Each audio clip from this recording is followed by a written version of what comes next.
Okay, everybody, it's 7 o'clock. Welcome to Rotary Web Talk, New and Creative Fundraising Ideas. I'm DGN Dave Alexander, and I'm going to provide a brief overview of our agenda tonight. And I'm going to ask Melissa and Lisa to chime in to provide some brief remarks as well. And then we'll get going on a couple of fundraising examples. So we're going to have two fundraising examples tonight. And we're going to have John Schrock talk about the Akron Newstead Meat Raffle, and Jason Cherry is going to talk about Brantford Rotary Club sponsorship program. And then we're going to pivot and we're going to talk strategically more so about building a support network, support function for club fundraising across the district. So there's going to be four components to that, and everybody, I imagine, got the pre-meeting survey, so that primes the pump, or pre-meeting comment primes the pump on some of your current and future needs, what your club does well, what needs your club has, and so how can we work together to facilitate that to happen. And so we're going to have some breakout topics along those themes. We're going to look at immediate and future needs. We're going to identify future topics if we're going to meet again, something like this.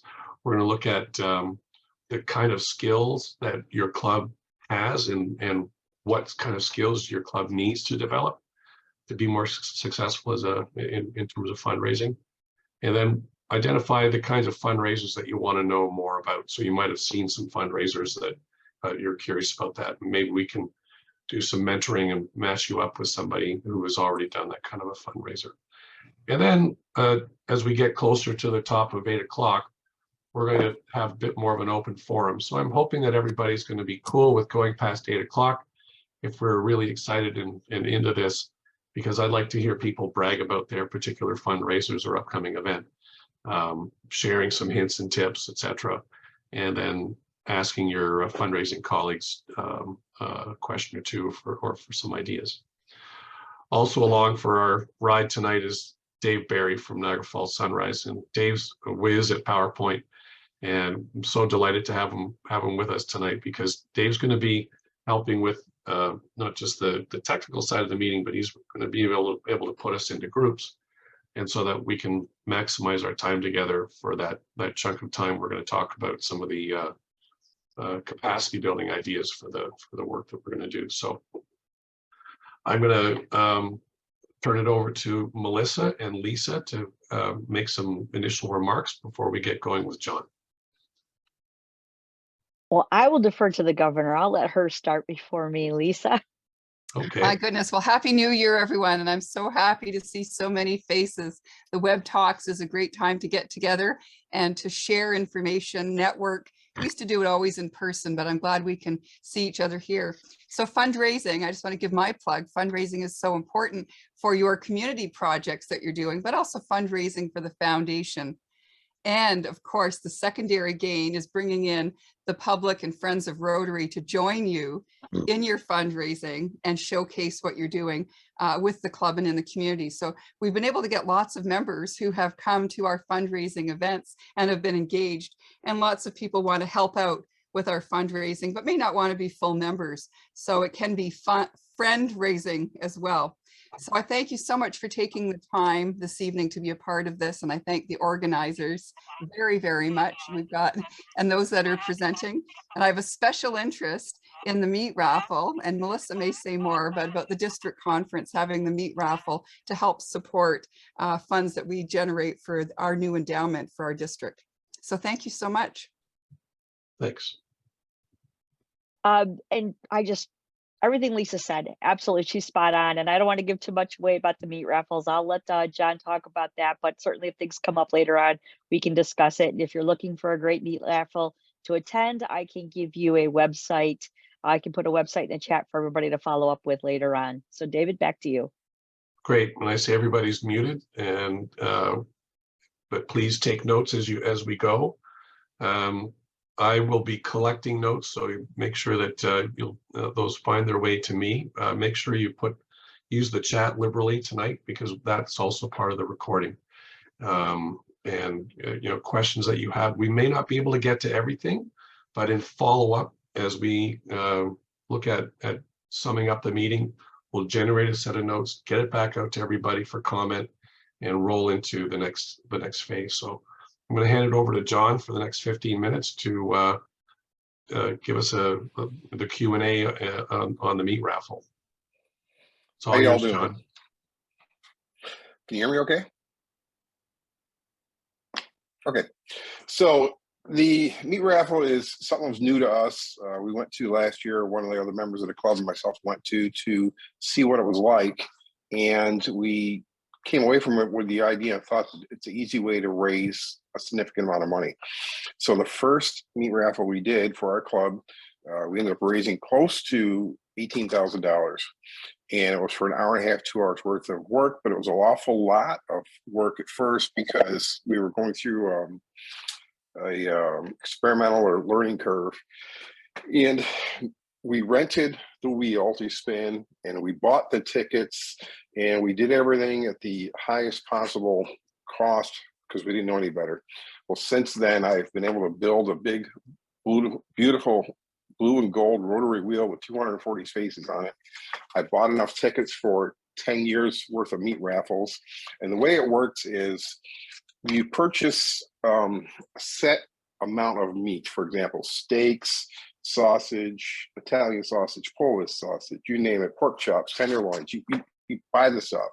And I'm just gonna go through real quick. So in other words, everybody comes in and there's these tickets, and I know it's kind of hard to see, but they're numbered 1 through 240.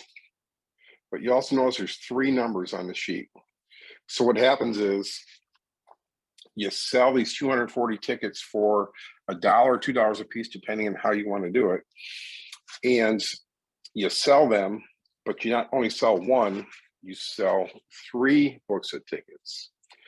So you sell these 3 books of tickets or 4 books of tickets. So when you spin the wheel, there's 240 spaces on the wheel, and it comes up and it lands on number 86. Number 86 wins. So 3 people, because there's 3 books of tickets, will be the winner.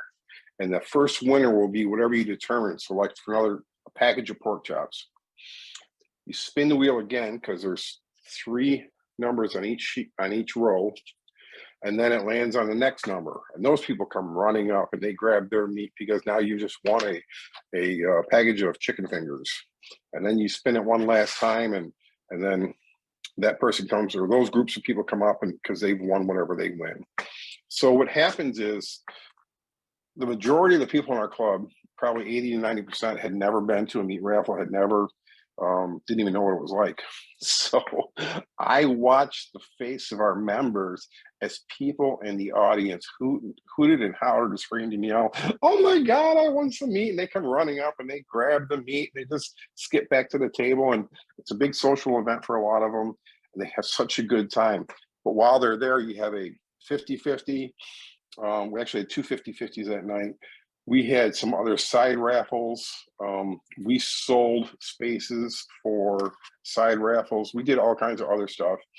And I think we are second or third one now.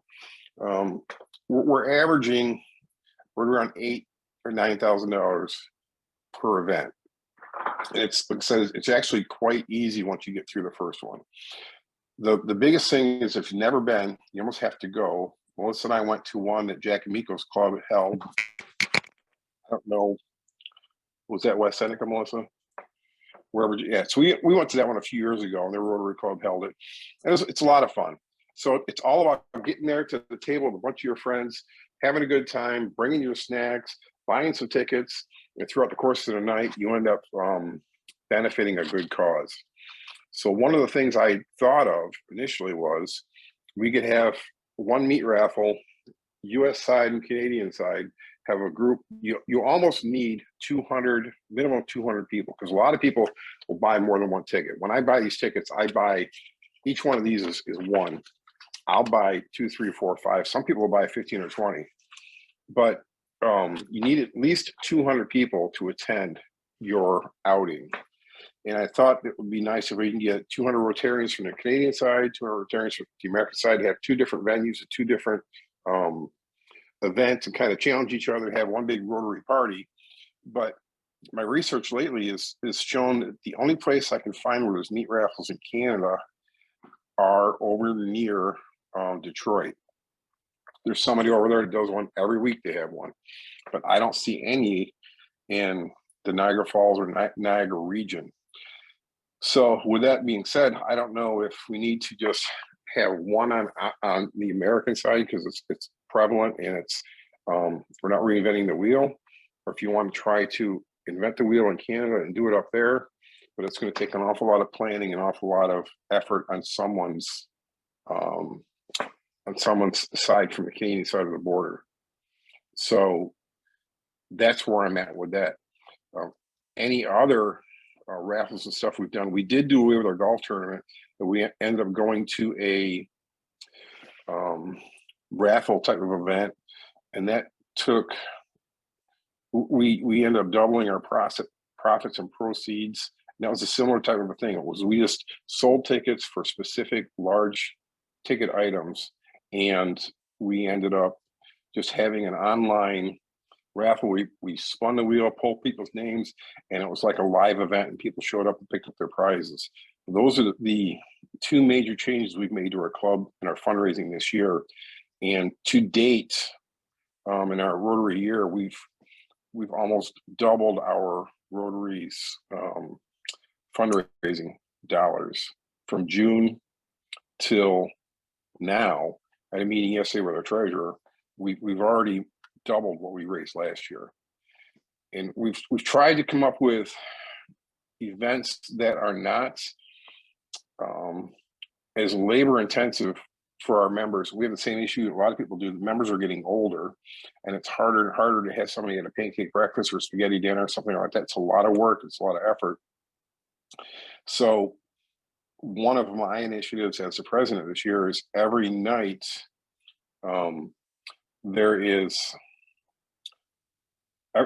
one meeting a month is at night, because we have a 7:30 a.m. meeting. So once a month we have a night meeting, and these are typically our fundraisers. So we've been able to incorporate the evening meeting into fundraisers, and I've also tried to do it so it's less labor intensive and less expensive for our members. It gets very expensive between your dues. It's very expensive between all the other expenses you have to be a member of Rotary, let alone having to buy, constantly pay up. So that's really, in some aspects, I think it's prompted our members to maybe give a little more because they don't feel like they're nickel and dimed all the time. So they're actually maybe giving in different ways. So we've had some very successful fundraisers through the meat raffle. I think that is probably one of the easiest and yet highest rates of return we've had in a long time. We have a Christmas auction, which is long-standing. We actually exceeded this year.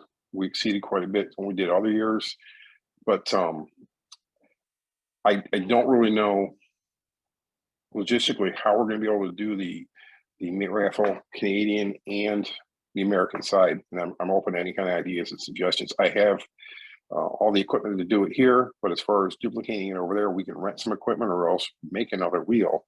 But it's just going to take some effort and some ingenuity by someone from that side of the border to step up and do it. Is it about that event? It's just about meat raffles in general. Oh, all right. You must have just corrected me. I thought it was about the district meat raffle. As you can tell, we're so far apart. But so meat raffles in general are really, really simple. They're easy to put on. You buy a portion meat. You go to the butcher shop and tell them, look, I want so many of these, and these, and you get together, advertise it. It's $10 admission. You sell your tickets while you're there, spin the wheel, and it's really simple. It's a lot of fun. Any questions? John, this is Mike. I have like Yes. 2,000 questions here. Okay. Number one, if I were to attend a meat raffle that Melissa and whatnot have mentioned, if I were to attempt to attend Tonawanda or Akron, which would you suggest? Because I got quite a drive for either. Well, what I'd suggest is going to, it's called Western New York Meat Raffles, or Google meat raffles for, I put that in oh, the chat. all right, so Melissa said Yeah. you put it in the chat. But there's Yeah. meat raffles all over, right in Niagara Falls. There's meat. Where are you coming from? Westfield, New York. Oh, okay, all right. Yeah, there's a bunch down your way too. So I would recommend just finding one in the area. They're all pretty much the same but different. And one of the things I did, not to interrupt you, but I tried to come up with what's going to make ours different than everybody else. So the meat raffles we've been to, they've given away meat. But what do you do in the meantime when they're out selling tickets? Because it takes a while to sell these 240 tickets. What do you do in the meantime? So we actually have brought in other gifts and other tchotchkes and coffee mugs and just simple things. People like free stuff. So we spin the wheel. Don't throw these tickets away because your next set of tickets are going to be pink. These are yellow. So then we spin it again, and whoever that number is, now they've won a pie donated by the local restaurant. They've won this or they've won that. There's a lot of things you can do. And meat raffles, I'm finding, are like the new golf tournament. Everybody's getting into them. Everybody's doing them because the amount of labor and the work is so much less. But if you wanted to attend a meat raffle, there's got to be some down that way. I would just Google meat raffles in your area. But yet I heard Lancaster is like a meat raffle company or whatever, but Akron is your type of thing. You do your own thing. What's the difference?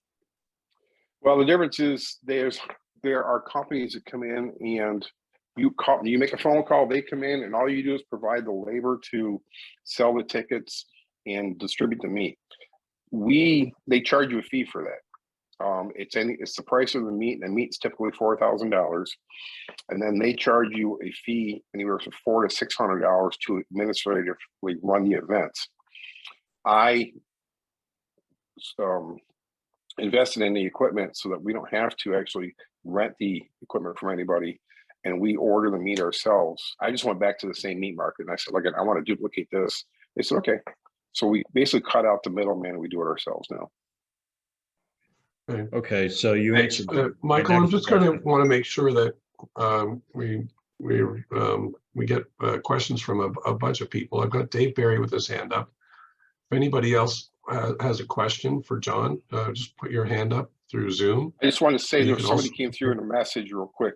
We do other things besides meat. There's fish and there's other things you can do. I mean, you can do almost anything. You can do cakes and pies and stuff. You can do whatever you want to. Anybody else? Okay, Dave, you've got your hand up. We'll come back to Michael if I don't see any more hands up.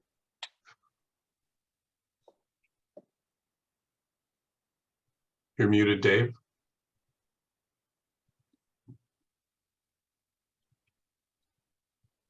Okay, thank you. I do that every time.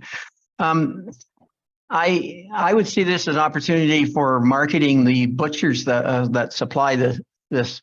And could you go to let's say a dozen different butchers and get different selections and promise them that we'd take it at cost and we would market for them?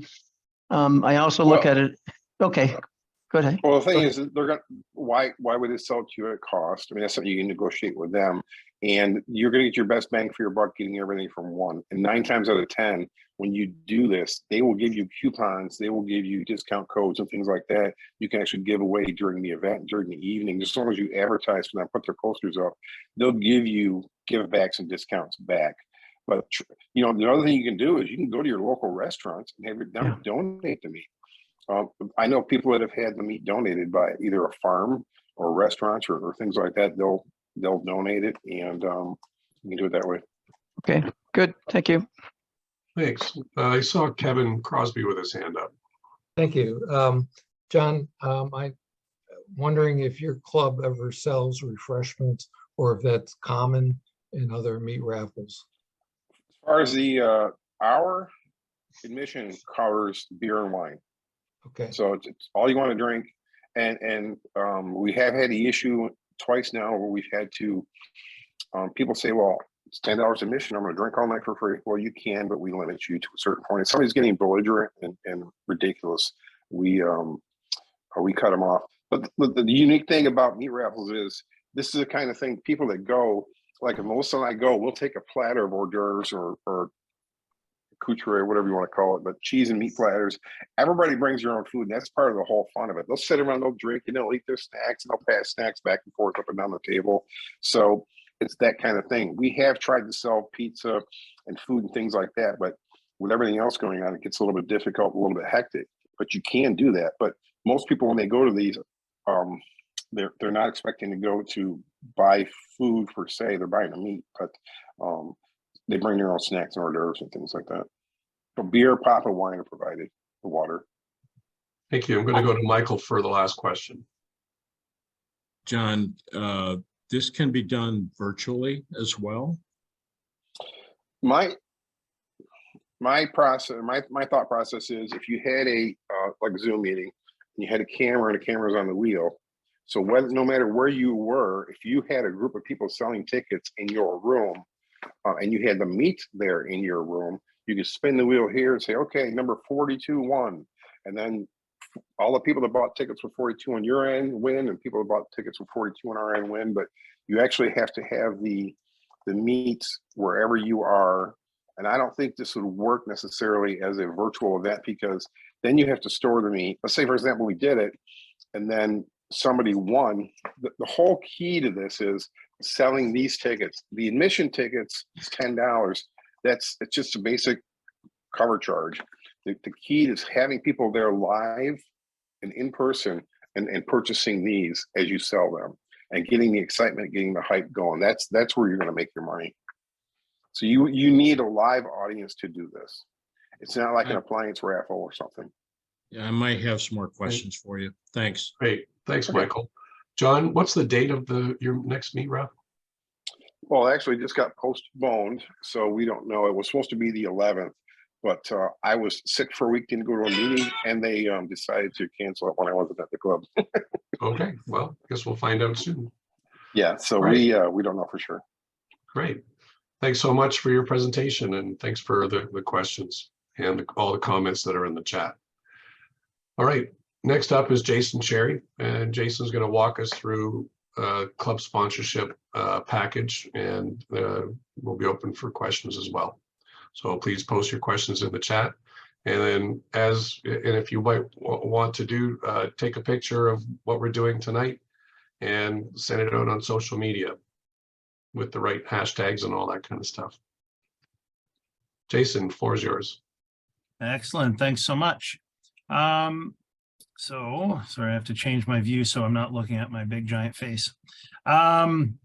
So in a nutshell, the purpose, the inspiration for our sponsorship program is previously with our various fundraisers and events we'd have through the year, everybody would go out looking for sponsors for an upcoming event.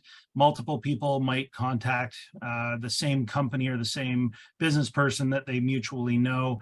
They get contacted for each and every one. So it was reasonable to think that a particular business owner in Brantford might be contacted maybe a dozen times through the year for a handful of events.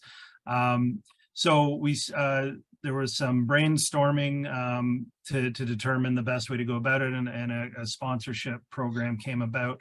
And basically what it is it compiles all of the various events we're doing throughout the year into a package with various other perks that we might offer, and we sell those at different sponsorship levels.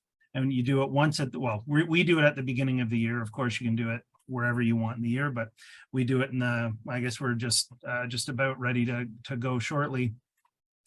The way that one of the ways that we promote it is to the sponsors. They give us the money for the, sorry, I'm hearing a noise there. They give us the money so that 100% of the proceeds of our fundraising can go directly to the recipients of the fundraising. For example, our online auction in the spring, that we've been able to donate $40,000 over 2 different years to the hospital. And because of the sponsorship program, we can say 100% of the proceeds are going to that recipient, so that it just looks that much better. One of the things that you need to do that we've worked through, it's a little bit of growing pains at the board level and in the sponsorship committee, is determining the budget. So it used to be for each of our events, if it was, let's say the trip of the month draw, they in-house, they get their own sponsors. They so that would be kind of part of their budget, and it would be, just in the math there. So now the sponsorship money isn't with each individual event in their budget workup. So you just have to kind of figure that out, and it's kind of a growing pains in your own club. And of course, if there are any questions about that, we can share our ideas. So that's kind of the concept of it, but I've got the program, like the pitch we give to this prospective sponsor. So I'm going to share that, if I can find it here. Yeah. So hopefully you're seeing that. So the sheet is, this is the 2022 sponsorship program. So the first page here is just the pitch saying what we do and the various events we have and the key recipients of our funds. It's just letting them know how great we are and why they want to be partnered with us.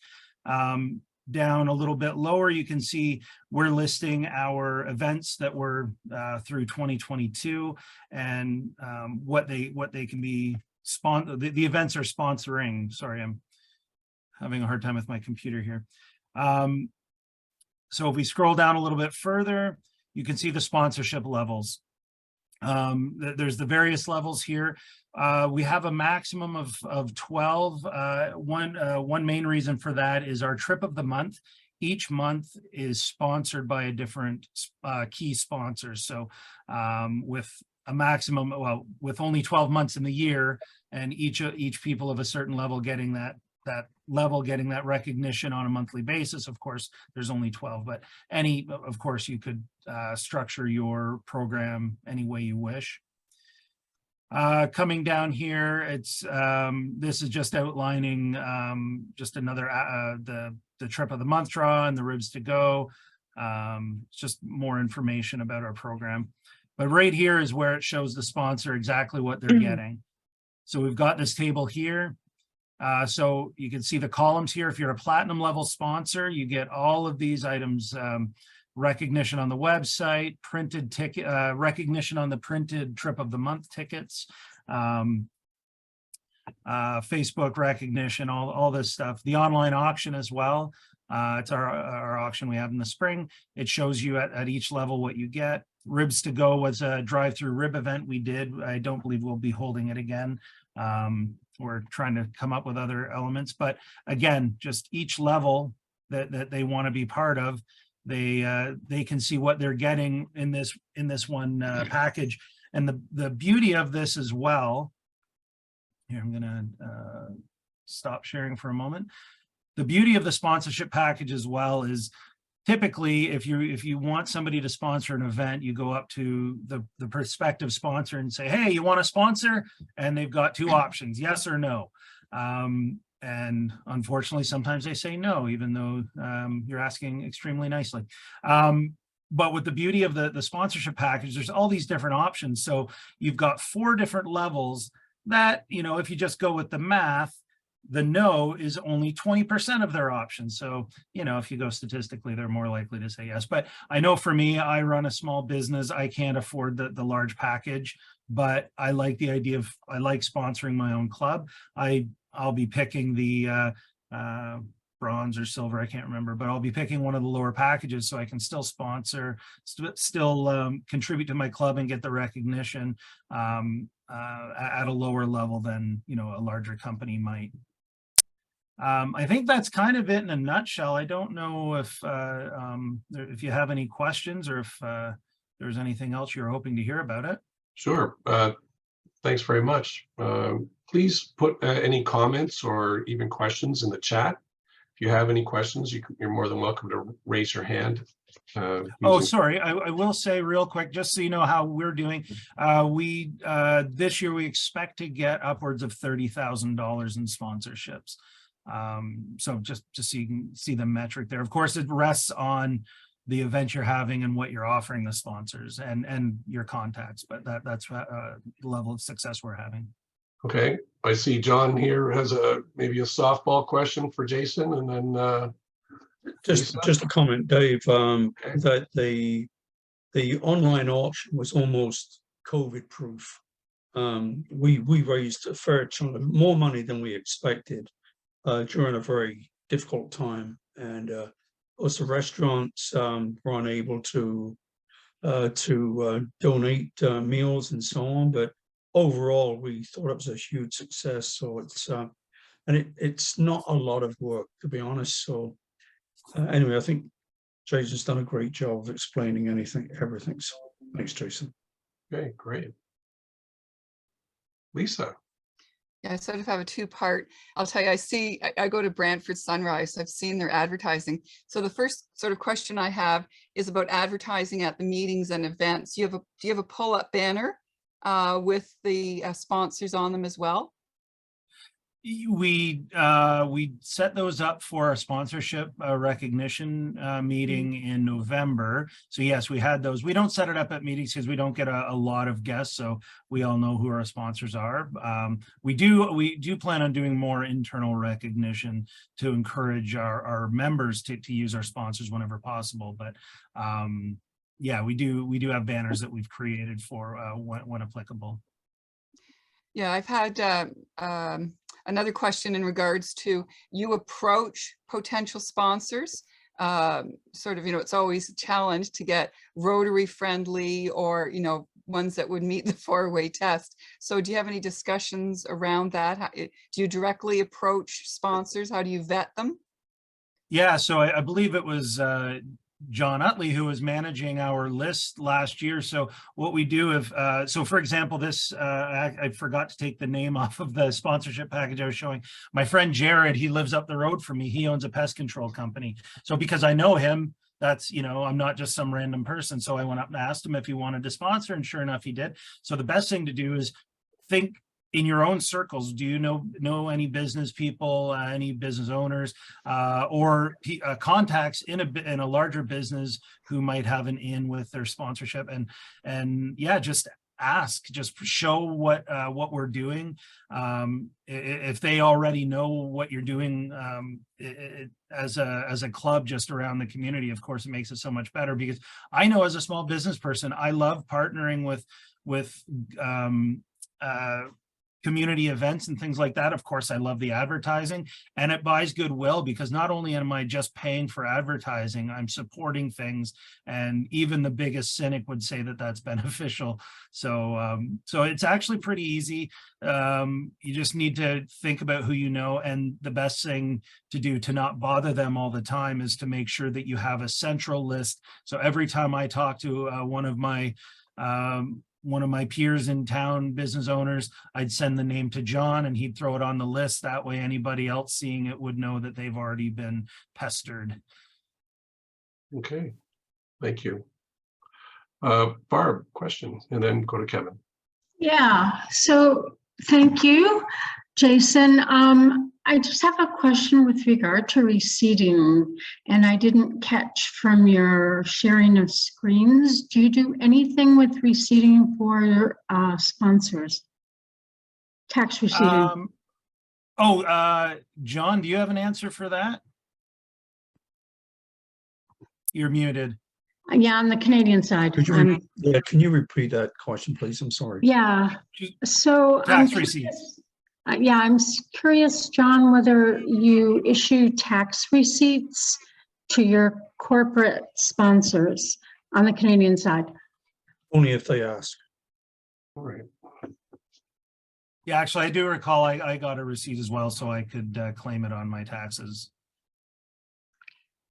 Yeah, I'd like to explore that a little bit more at some point, if I may. Yeah, Yeah, for Okay, sure. thanks.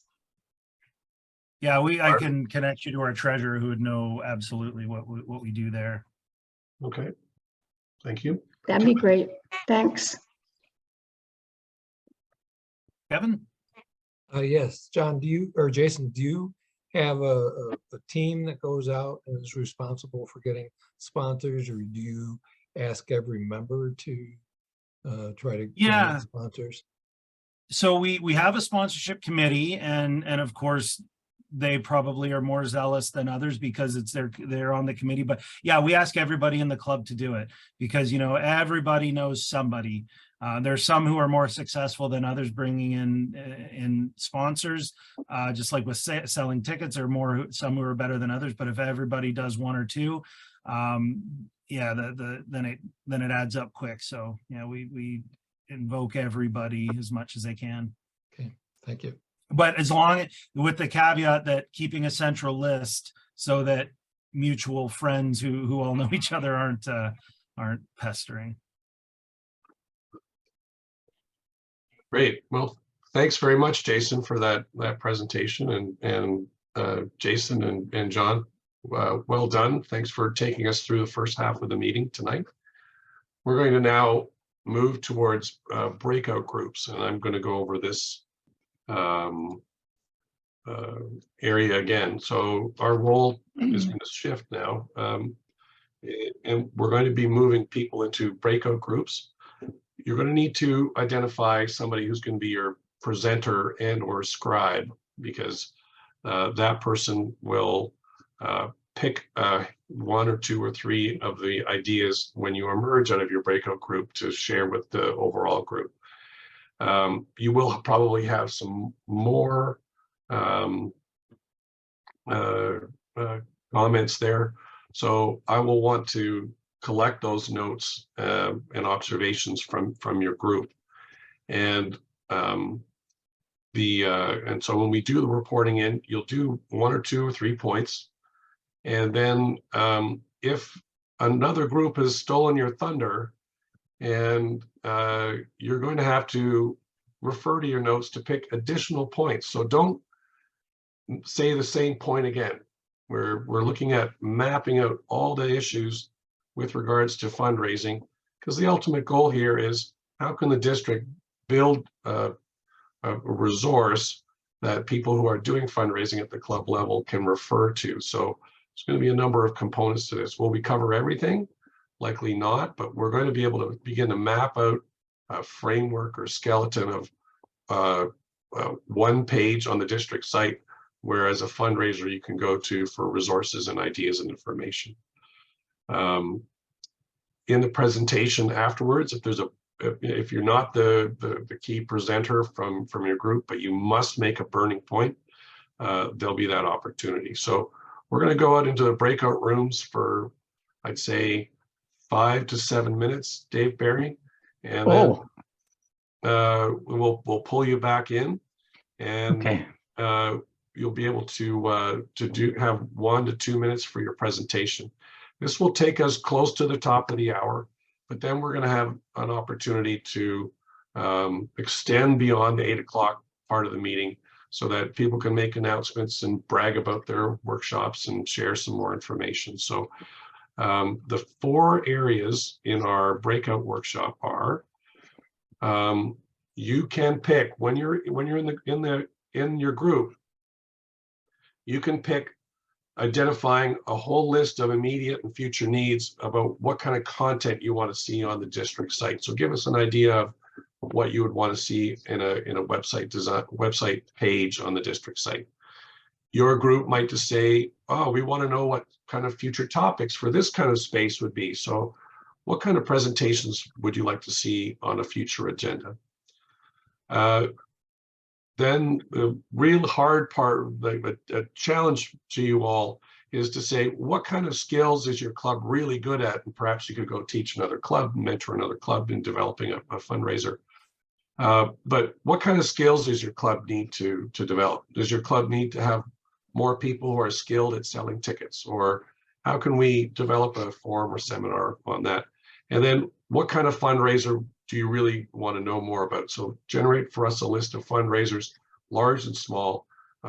Maybe it's something like, how do we do an online campaign and through social media, etc. How do we attract younger cohorts? So So I've got 10 minutes to go for, and I'll open up the rooms right away then.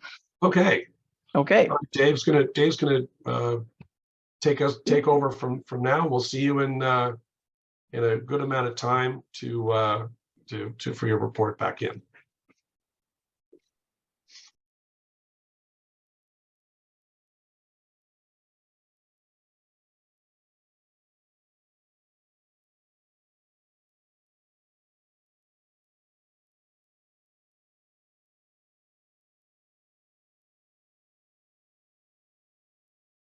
John, you're up. Why don't you take a minute or so and take us through the conversation that you had with your group.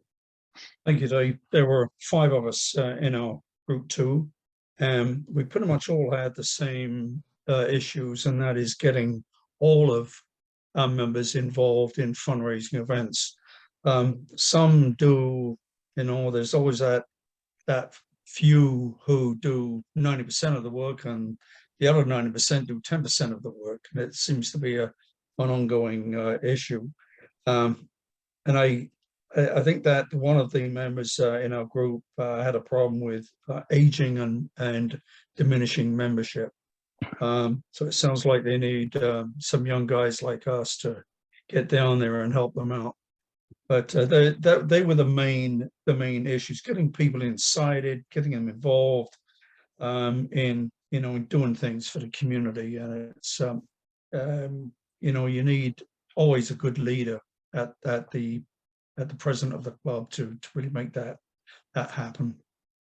Okay, that's it in a nutshell. Great, thanks for that. And while we're doing this, please feel free to add your comments and observations in the chat. That'll be recorded for the notes from this meeting. So there are 3 other people who have not identified themselves yet as the spokespeople for their groups. I can't find the hand. Okay, Joy, will come to you later then. Thanks for pointing that out. Tina, you're up. Okay, so we were focusing mainly on what kind of content we wanted to see when we were looking at this district site that you're wanting to develop. We really thought that it would be awesome to have a calendar of events to see what other clubs are doing.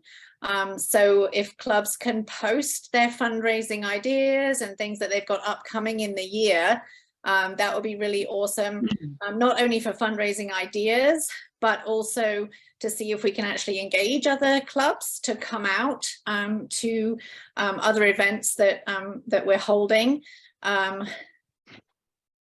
Oh yeah, there I am. I lost my thought for a minute there. One of our members said that if your event is fun, and if it's fun, people are going to want to come out and engage in it. So it would be really awesome if we can have people promote that on the district website to say, hey, this is something that we're doing that is really fun and other people are really enjoying it. We did talk about some of the things that are making a difference in our own clubs. One of our members is doing a secure shredding event, and he said people are bringing boxes and boxes of stuff and donating $10, $20 per box for everything to be shredded. People, it's really a useful thing, and people are just really buying into it and loving it. So that's really good. Another person had they had an Oktoberfest event that they're doing that people are really enjoying. My own club, we're doing a Catch the Ace event that is in combination with the Legion in our area, and that's going down super well. It's really engaging the community.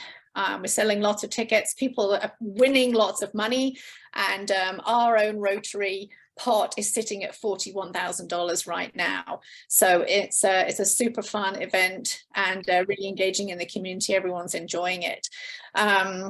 We're looking forward to doing a dragon boat racing in the summer, where we're really starting to get some community sponsorships. And also there's a really great Christmas tree festival event that we're looking to do that the Grimsby Club does right now. We've got some ideas from them. So we're coming up with just some really fun ideas from our own club. And, you know, we'd really love a platform of how to share that information. And we're thinking that this district site is going to be an exciting way of doing that. So I think that was pretty much all from our group. We're trying to be positive and looking forward and thinking of some good ideas to include on that district site that you're considering. Great, thank you. Okay, thanks. Nels. All right. Well, our group didn't have quite as many ideas shared. We shared a lot more questions. We would like to learn more about online fundraising options, whether auctions or sports pools, go bills, or otherwise, and how also to integrate those efforts with social media. So some people have done that successfully. Hey, thank you, John. So how to integrate that with social media. So I'm trying to help with the social media team. Those are definitely questions that I have and I want to try to help with. And I'm a newbie to Rotary and to social media, relatively. We wanted to know about electronic payment options for small clubs, especially with some of the hubbub and issues with PayPal that some people have. And then a couple of successful auction opportunities were mentioned. RotaryTVauction.com, I guess, had a successful run. They're very Rotary friendly, and that was run by a local cable station, but now can be done online. And something called Max Sold, MAX.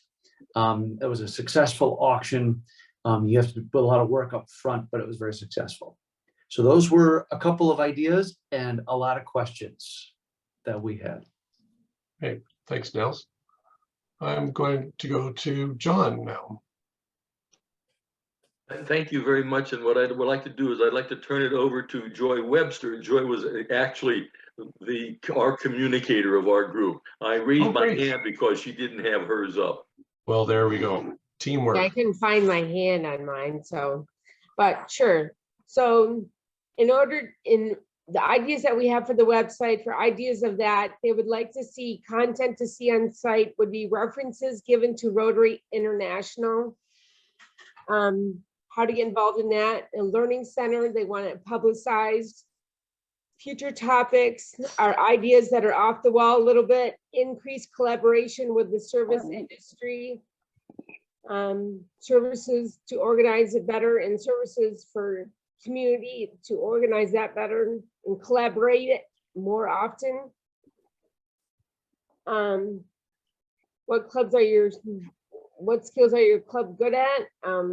Service projects.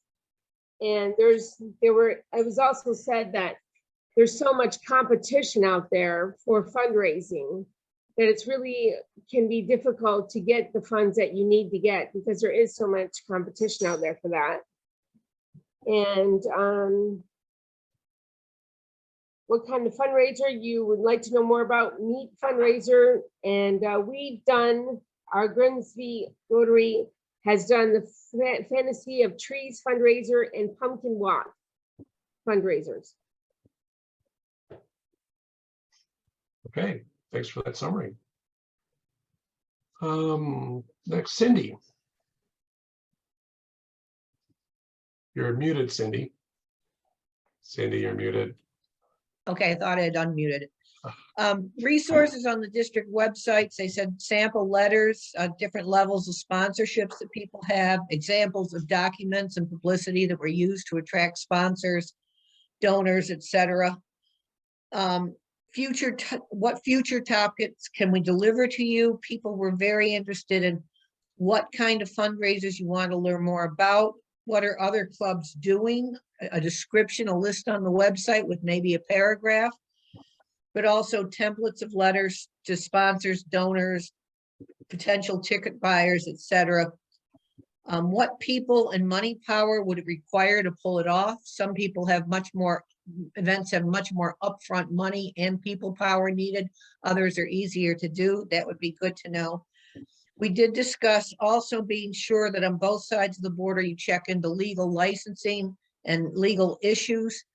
That so many people just go do these fundraisers and think you can just do them without having to register with New York State and Ontario, but you really should check into it, that even some 50-50s, if people win so much money, you're responsible for providing a letter saying you've won this much money for tax purposes.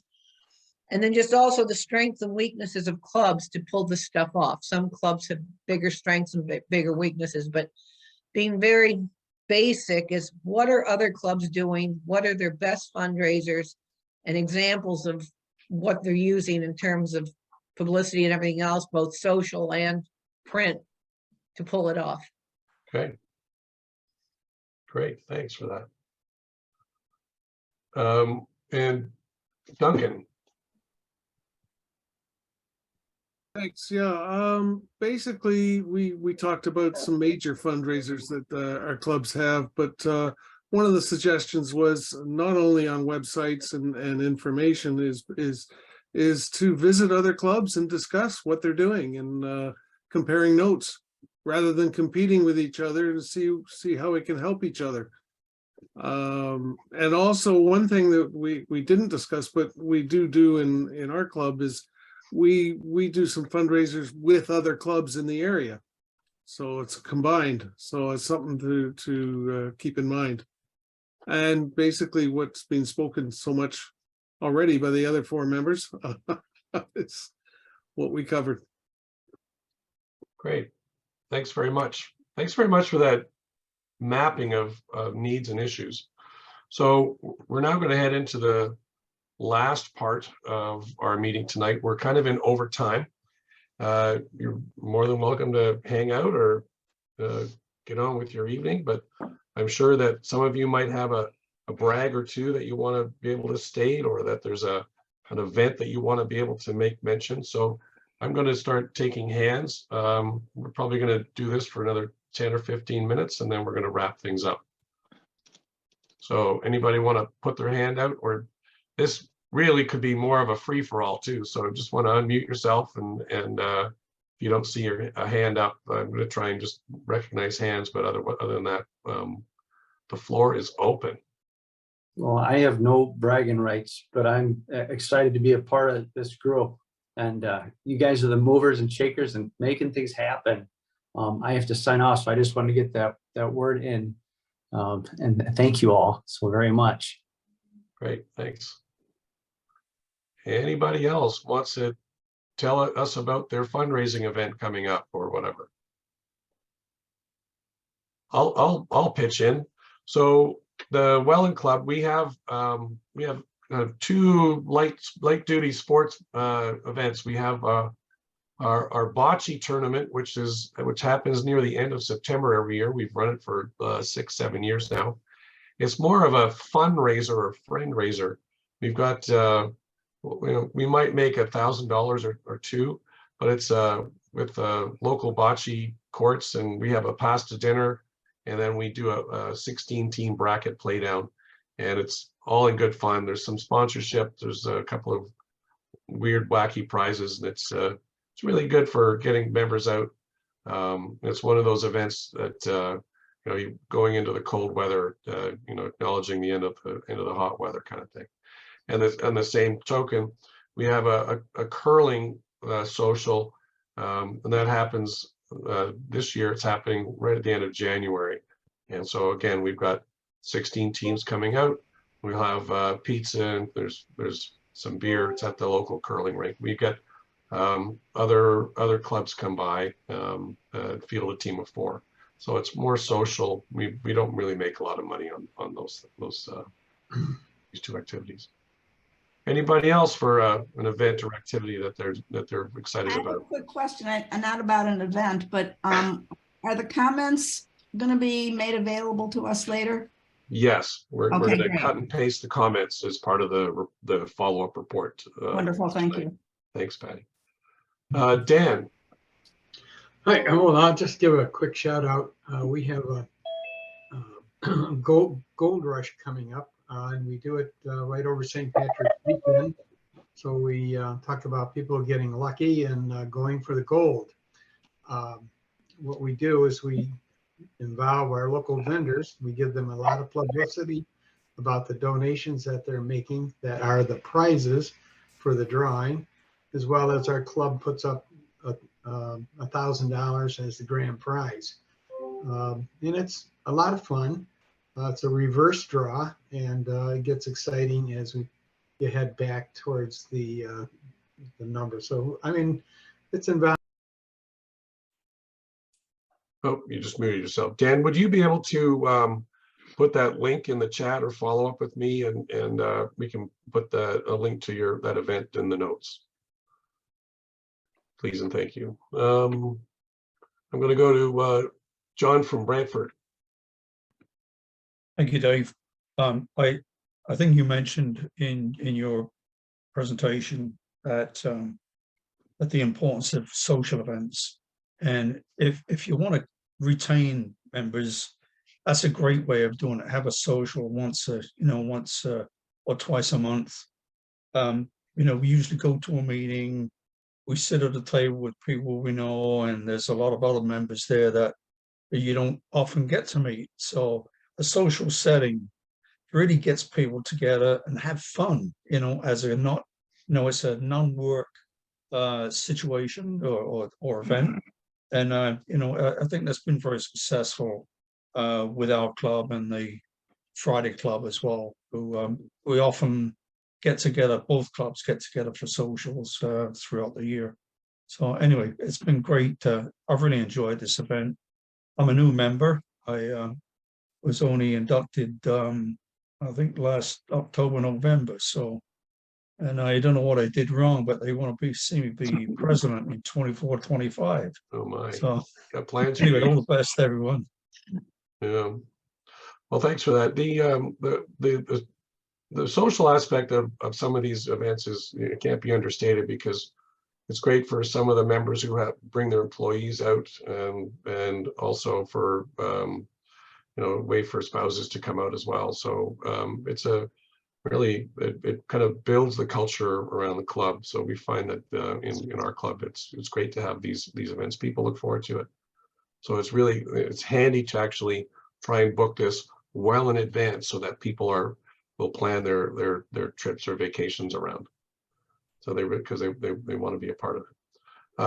And I'm going to go to the other John from Orchard Park. You'll have to unmute yourself, John. John, please unmute yourself.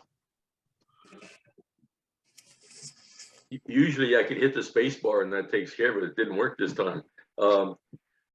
Thank you for the opportunity to make a request. We live in an interesting area geographically and also geologically. What I would love, and we have 3 major escarpments that we deal with. At a point in time, we were covered by about 5 to 15,000 feet of ice. And that has created some interesting stuff around here. What I would love to see, what I would love to be able to go on, would be a canoe trip or kayak trip over here on this side of the river. We have 3 major creeks and the canal, the Erie Canal, that would be very, very interesting to travel up and down, especially at the end of the summer when the creeks are low. Wouldn't it be a fantastic idea to take a walk down one of those creeks and have someone from the indigenous population where the Seneca Indians lived on this side of the river along those creeks to tell us about the history and the environment and be able to deal with it. Dave, thank you very much for that opportunity to ask somebody to do that. Interesting. And turn it into some kind of a sponsorship / fundraiser too. Great. Any other comments from the group before I wrap it up? Okay, so what's going to happen now is we're going to pull all the comments and notes together, send it back out to everybody to make sure that if there's nothing more to add. It looks like we're going to probably in that note ask if anybody wants to tag along in terms of helping write content and working on next steps. And then we'll plan another forum, because another session like this, because you've identified some topics that you want to hear more about. So one of the things we'll want to test is, sure, we gave John and Jason 10 minutes plus questions to talk about their initiatives. But if you want to get into the weeds and something like this, like you want to get take a good chunk of time to really get the documents and figure out how to develop an activity. So maybe there's something in that to look at things in even a deeper manner. So I'm really thankful for everybody for hanging in there tonight, especially we're in overtime. Look forward to seeing you at another Rotary Web Talk. I also want to let you know about a couple of things further out. So make sure that you look at some of the calendar, the calendar on the district site, especially encircling that week before Earth Day, late in April for the district conference. So talk it up with your club members, and if you have an opportunity to talk to members of some neighboring clubs too, there's some, I think, some really great opportunities coming up with the district conference too. So look forward to seeing people at that. Anything else for the good of Rotary? Appreciate Dave Barry and his activity or his work tonight, supporting the technical side of this and participating. Melissa, thanks very much for spurring this along and giving a nod over there to John as well, and Jason as well. So thanks very much for tonight. Thanks, everyone. Okay, have a great night. Take care. Good night.